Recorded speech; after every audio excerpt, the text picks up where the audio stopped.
ਸਤਿ ਸ੍ਰੀ ਅਕਾਲ। ਸੱਚਾਈ ਨੂੰ ਜਾਣੋ, ਪਹਿਚਾਣੋ ਅਤੇ ਵਰਤੋਂ ਵਿੱਚ ਲਿਆਵੋ।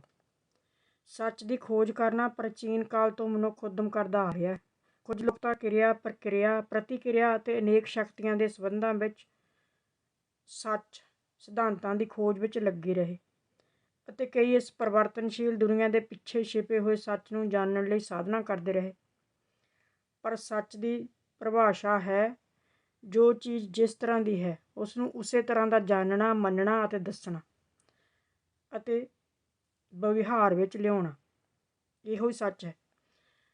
ਸੱਚ ਨੂੰ ਜਾਣਨੇ ਦੇ ਨਾਲ ਨਾਲ ਮੰਨਣਾ ਵੀ ਜ਼ਰੂਰੀ ਹੈ, ਕਿਉਂਕਿ ਜਦੋਂ ਸੱਚ ਨੂੰ ਜਾਣਨ ਦੇ ਬਾਅਦ ਵੀ ਅਸੀਂ ਉਸ ਨੂੰ ਨਹੀਂ ਮੰਨਦੇ ਤਾਂ ਇਸ ਤੋਂ ਸਿੱਧ ਹੁੰਦਾ ਹੈ ਕਿ ਉਸ ਦੇ ਵਿਸ਼ੇ ਵਿੱਚ ਹਜੇ ਵੀ ਸਾਡੇ ਮਨ ਵਿੱਚ ਕੁਝ ਭਰਮ, ਵਹਿਮ, ਡਾਊਟ ਹੈ। ਇਹ ਸ਼ੱਕ ਵਾਲੇ ਪ੍ਰਸ਼ਨ ਹੋਣੇ ਦੇ ਕਾਰਨ ਸੋਚ ਦੇ ਵਿਸ਼ੇ 'ਤੇ ਸਾਡਾ ਗਿਆਨ ਅਤੇ ਵਿਗਿਆਨ ਉੱਤੇ ਆਤਮ ਵਿਸ਼ਵਾਸ ਨਹੀਂ ਹੈ। ਜੇ ਇਸ ਤਰ੍ਹਾਂ ਹੈ ਤਾਂ ਫਿਰ ਇਹ ਸੱਚਾ ਗਿਆਨ ਸਾਡੇ ਮਨ ਅਤੇ ਚਰਿੱਤਰ ਨੂੰ ਪੂਰੀ ਤਰ੍ਹਾਂ ਸ਼ਕਤੀ ਅਤੇ ਬਲ ਨਹੀਂ ਦੇ ਸਕੇਗਾ।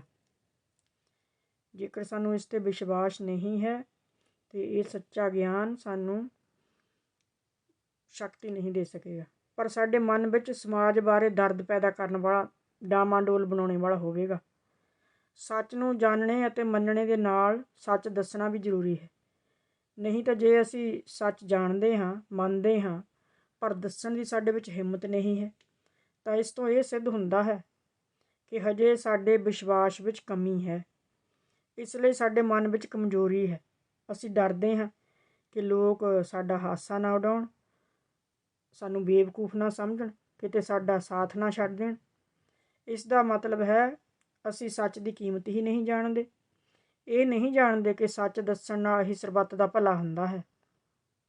ਸੱਚ ਤਾਂ ਸ਼ੰਕਾ, ਡਾਊਟ ਨੂੰ ਮੁਕਾ ਕੇ, ਡਰ ਦੂਰ ਕਰਕੇ ਸੰਤੋਖ ਅਤੇ ਸ਼ਕਤੀ ਦਿੰਦਾ ਹੈ। ਸੱਚ ਸਾਡੇ ਲਈ ਕਲਿਆਣਕਾਰੀ ਹੈ ਅਤੇ ਝੂਠ ਨੁਕਸਾਨਦਾਇਕ ਹੈ।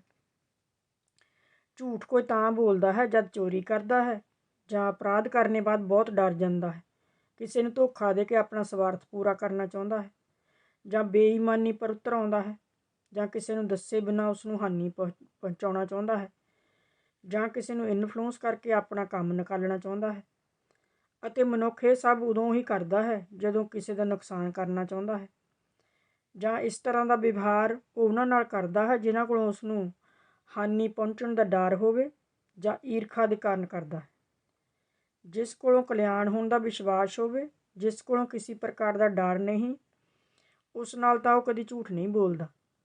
ਇਸ ਦਾ ਮਤਲਬ ਇਹ ਹੋਇਆ, ਝੂਠ ਦੇ ਨਾਲ ਡਰ, ਅਪਰਾਧ, ਬੇਗਾਨਾਪਨ, ਦੁਸ਼ਮਣੀ, ਸਵਾਰਥ ਦੀ ਭਾਵਨਾ ਆਦਿ ਬਹੁਤ ਮਾੜੇ ਗੁਣ ਜੁੜੇ ਹੋਏ ਹਨ। ਇਹਨਾਂ ਮਾੜਿਆਂ ਗੁਣਾਂ ਦੇ ਹੋਣ ਕਾਰਨ ਆਤਮਾ ਨੂੰ ਸ਼ਾਂਤੀ ਨਹੀਂ ਮਿਲ ਸਕਦੀ। ਇਸ ਤਰ੍ਹਾਂ ਦੇ ਮਾੜੇ ਗੁਣਾਂ ਨਾਲ ਤਾਂ ਆਤਮਾ ਦਾ ਪਤਨ ਹੋਇਆ ਅਤੇ ਹੁੰਦਾ ਚੱਲੇਗਾ। ਝੂਠ ਨਾਲ ਤਾਂ ਆਪਣੇ ਵੀ ਬੇਗਾਨੇ ਬਣ ਜਾਂਦੇ ਹਨ। ਲੋਕ ਝੂਠੇ ਵਿਅਕਤੀ ਦਾ ਦੋਹਰਾ ਚਿਹਰਾ, ਮਕਾਰ ਮਨ, ਚਰਿੱਤਰ ਵਿੱਚ, ਵਹਿਮ, ਵਿਵਹਾਰ ਵਿੱਚ, ਅੰਧ ਵਿਸ਼ਵਾਸ ਅਤੇ ਵਪਾਰ ਨੂੰ ਧੋਖਾ ਧੜੀ ਅਤੇ ਠੱਗੀ ਮੰਨਣ ਲੱਗ ਜਾਂਦੇ ਹਨ। ਇਸ ਪ੍ਰਕਾਰ ਝੂਠ ਨਾਲ ਸਿਰਫ ਮਨੁੱਖ ਦੋਗਲਾ ਹੀ ਨਹੀਂ ਬਣਦਾ, ਪਰ ਸਮਾਜ ਵਿੱਚ ਝੂਠ ਅਤੇ ਦੁਰਾਚਾਰ ਫੈਲਾਉਂਦਾ ਹੈ। ਕਲਯੁੱਗ ਲਿਆਉਣ ਵਾਲਾ ਝੂਠ ਹੀ ਤਾਂ ਹੈ। ਸਾਰਿਆਂ ਤੋਂ ਪਹਿਲਾਂ ਝੂਠ ਤਾਂ ਆਪਣੇ ਆਪ ਨੂੰ ਆਤਮਾ ਸਮਝਣੇ ਦੀ ਬਜਾਏ ਸਰੀਰ ਸਮਝਣਾ ਹੈ। ਪਰ ਝੂਠੇ ਹੁੰਦੇ ਹੁੰਦੇ ਝੂਠ ਤੇ ਝੂਠ ਸਵਾਰ ਹੋ ਕੇ ਝੂਠ ਦਾ ਢੇਰ ਇੰਨਾ ਵੱਡਾ ਹੋ ਜਾਂਦਾ ਹੈ ਕਿ ਅਸਮਾਨ ਤੱਕ ਪਹੁੰਚ ਜਾਂਦਾ ਹੈ।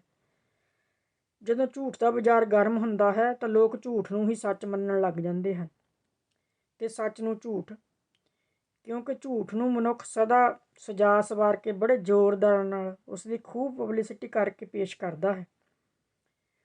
ਉਹ ਇਹ ਤਾਂ ਭੁੱਲ ਹੀ ਜਾਂਦੇ ਹਨ ਕਿ ਲੱਕੜੀ ਦੀ ਕੜਾਹੀ ਜ਼ਿਆਦਾ ਦੇਰ ਅੱਗ 'ਤੇ ਨਹੀਂ ਰਹਿ ਸਕਦੀ ਅਤੇ ਕਾਗਜ਼ ਦੇ ਫੁੱਲਾਂ ਤੋਂ ਸੁਗੰਧ ਨਹੀਂ ਆਉਂਦੀ। ਫਿਰ ਝੂਠ ਦਾ ਨਤੀਜਾ ਵੀ ਝੂਠ ਹੀ ਹੁੰਦਾ ਹੈ। ਝੂਠਾ ਵਿਅਕਤੀ ਸੁੱਖ ਦੇ ਝੂਠੇ ਸੁਪਨੇ ਹੀ ਦੇਖਦਾ ਰਹਿ ਜਾਂਦਾ ਹੈ। ਸੱਚਾ ਸੁੱਖ ਉਸ ਦੇ ਹੱਥ ਨਹੀਂ ਲੱਗਦਾ। ਉਹ ਝੂਠ ਅਤੇ ਧੋਖੇ ਨਾਲ ਸਾਧਨ ਇਕੱਠੇ ਕਰਨੇ ਵਿੱਚ ਜੀਵਨ ਲਗਾ ਦਿੰਦਾ ਹੈ ਅਤੇ ਡਰ ਅਤੇ ਚਿੰਤਾ ਦੀ ਅੱਗ ਵਿੱਚ ਆਪਣੇ ਆਪ ਨੂੰ ਜਲਾਉਂਦਾ ਰਹਿੰਦਾ ਹੈ ਅਤੇ ਫਿਰ ਵੀ ਆਪਣੇ ਝੂਠੇ ਮਨ ਨੂੰ ਮੰਨਦਾ ਹੈ ਕਿ ਮੈਂ ਸੁੱਖ ਮੌਜ ਵਿੱਚ ਹਾਂ। ਅੰਨੀ ਬੁੱਧੀ ਵਾਲਾ ਵਿਅਕਤੀ ਇਹ ਮੰਨ ਲੈਂਦਾ ਹੈ ਕਿ ਸੰਸਾਰ ਦੇ ਸਾਰੇ ਰਸਾਂ ਵਿੱਚੋਂ ਸਭ ਤੋਂ ਜ਼ਿਆਦਾ ਰਸ ਝੂਠ ਵਿੱਚ ਹੈ, ਅਤੇ ਕਈ ਤਾਂ ਖਾਲਸ ਝੂਠ ਦਾ ਥੋਕ ਵਪਾਰ ਕਰਦੇ ਹਨ। ਉਹਨਾਂ ਦੇ ਵਿਵਹਾਰ ਵਿੱਚ ਸੱਚ ਦੀ ਰੱਤੀ ਵੀ ਨਹੀਂ ਹੁੰਦੀ। ਉਹ ਝੂਠ ਦੇ ਝਾਂਸੇ, ਦਿਲਾਸੇ ਅਤੇ ਪਤਾਸੇ ਦੇ ਕੇ ਜੀਵਨ ਰੂਪੀ ਵਪਾਰ ਚਲਾਉਂਦੇ ਹਨ, ਅਤੇ ਕਈ ਤਰ੍ਹਾਂ ਦੇ ਸੱਚ ਨੂੰ ਮਿਸ਼ਰੀ ਬਣਾ ਕੇ ਝੂਠ ਦਾ ਪ੍ਰਯੋਗ ਕਰਦੇ ਹਨ। ਇਸ ਦਾ ਨਤੀਜਾ ਇਹ ਹੁੰਦਾ ਹੈ ਕਿ ਇਸ ਤਰ੍ਹਾਂ ਦੇ ਵਿਅਕਤੀ ਦੇ ਅੰਦਰ ਝੂਠ ਅਤੇ ਸੱਚ ਦਾ ਪਰਸਪਰ ਸੰਗਮ ਚੱਲਦਾ ਹੈ, ਅਤੇ ਉਹ ਹਮੇਸ਼ਾ ਪਰੇਸ਼ਾਨ ਰਹਿੰਦਾ ਹੈ। ਜਿਸ ਤਰ੍ਹਾਂ ਕਚੜੇ ਦੇ ਢੇਰ ਉੱਪਰ ਮੱਖੀ, ਮੱਛਰ, ਚੂਹੇ, ਚਮਗਿੱਦੜ ਆਉਂਦੇ ਹਨ, ਇਸੇ ਤਰ੍ਹਾਂ ਉਸ ਦੇ ਮਨ ਵਿੱਚ ਵੀ ਨਿਕੰਮੇ ਵਿਚਾਰ ਅਤੇ ਬੇਕਾਰ ਖਿਆਲ ਆਉਂਦੇ ਰਹਿੰਦੇ ਹਨ। ਇਸ ਤਰ੍ਹਾਂ ਉਸ ਦਾ ਚਰਿੱਤਰ ਦੋਹਰਾ ਹੁੰਦਾ ਹੈ। ਦਵੈਤ ਦੇ ਕਾਰਨ ਅਤੇ ਕਈ ਚਿਹਰਿਆਂ ਦੇ ਕਾਰਨ ਉਹ ਪਰੇਸ਼ਾਨ ਰਹਿੰਦਾ ਹੈ। ਜਿਸ ਤਰ੍ਹਾਂ ਕਹਿੰਦੇ ਹਨ, ਜਦੋਂ ਜੀ ਕਰਦਾ ਨਵੀਂ ਦੁਨੀਆ ਵਸਾ ਲੈਂਦੇ ਹਨ ਲੋਕ, ਇੱਕ ਚਿਹਰੇ 'ਤੇ ਕਈ ਚਿਹਰੇ ਲਗਾ ਲੈਂਦੇ ਹਨ ਲੋਕ। ਅੱਜ ਦੀ ਕਹਾਣੀ ਹੈ।